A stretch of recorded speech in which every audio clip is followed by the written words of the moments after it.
Welcome to Blizzard Fire. We hope this video helps fire up your solution.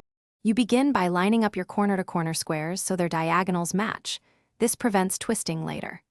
Once aligned, secure yarn tails with a few invisible stitches and check that each square's gauge is identical. Pick a joining method now: slip stitch for flat seams, single crochet for a raised ridge, or whip stitch for an invisible finish, and carry a matching weight yarn and hook. Start joining at one corner so your first seam establishes edge tension and keeps corner alignment consistent. Once you have the first few stitches, continue by matching each block on square A to its counterpart on square B, inserting the hook or needle through both chain spaces. Make one join stitch per block so the grid lines remain aligned. Unequal spacing causes warping. Keep your tension steady, not too tight or the seam will pucker, not too loose or gaps appear. If the row is long, place stitch markers every 8 to 12 blocks to check straightness and correct drift before it becomes hard to fix.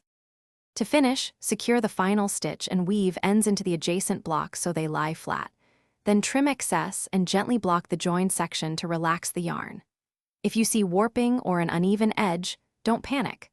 Unpick 6 to 12 stitches, rejoin with a slightly looser or tighter tension, and check alignment before proceeding. Once all joins are done, consider a unifying border to hide small irregularities and stabilize the fabric, which also gives a clean, finished look.